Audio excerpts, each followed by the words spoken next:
people eat for different reasons, you know. But Glasgow is a changing city at the moment. It's a bit of a phoenix, I think, and we're seeing the profile of the customer to a certain extent change as well. Because there's never been a massive tourist city. It's been somewhere where people will certainly want to come and visit and do visit, but not in the same way. Say that Edinburgh's got a tourist city, but it's starting to happen in Glasgow with all the stuff that's going on, the Commonwealth Games, Homecoming, Ryder Cup, etc., and just also lots of good work's been done over the years. So we are seeing a lot more foreign visitors coming to the city, who are eating pretty much, some of them just because they need to eat during the course of the day, but then there's other people who are coming as gastronomic tourists, so they're coming for the food, if you like, and to try out the restaurants and stuff. But you've also got your core Glasgow clientele, which is your bread and butter and keeps the business going. So in Glasgow, like, we've had to work really, really hard for that return customer and to make customers loyal and to make them want to come back. And I think the food is a huge part of that. The people are a huge part of that.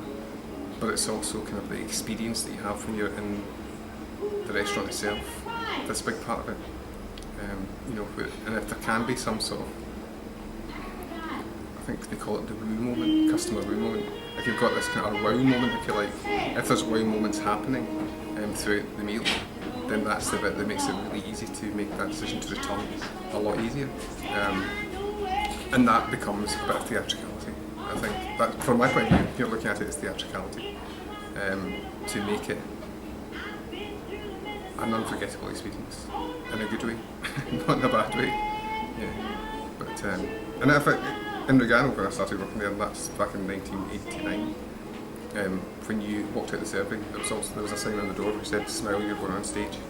So somebody obviously had that, I think it was Ken McCulloch in those days, had the whole kind of theatrical thing. But then his mother mother and father were both involved with Scottish Variety theatres, so they were pretty much in a theatrical background as well, so maybe that rubbed off on them. But it is true, I mean, there's a lot of performance involved in being a waiter. And some days, I'm pretty sure, I know myself, some days you can't be bothered with it. But you have to be bothered with it because it's actually a performance, and people, it might be your third day on in a row, but that person coming through the door, that's maybe their first time coming here, and they're expecting something quite fantastic because the online reports tell them it's going to be fantastic. If you're having a down day or a bad day, well, it's not really fair that you spoil their experience. Everyone has to have the same experience when they come through.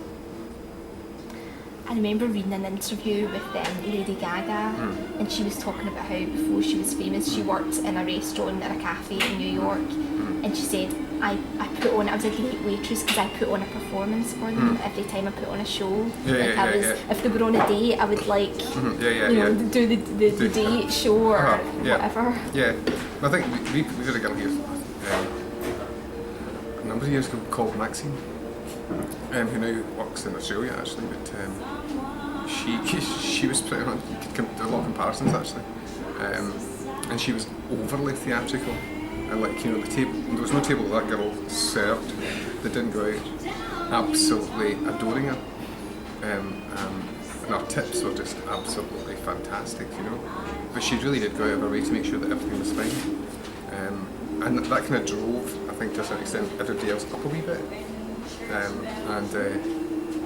But I mean, what a difference she made, and it's one in about 100, I would say, who's got that ability to switch. But then, no surprise, Maxine's mother was an actress, and her father was a lighting designer, so she had this whole theatrical background as well. So it was kind of quite interesting, but genuinely, it is all about performance, and if you can make that experience just a wee bit different for the customer, because food's food to a certain extent. It ranges from £5.95 up to whatever gazillions, depending on which restaurants you're going to for the food that you're having. But food generally is food. And sometimes it's excellent, sometimes it's good, and sometimes it's not quite so good, or it's just not to your taste.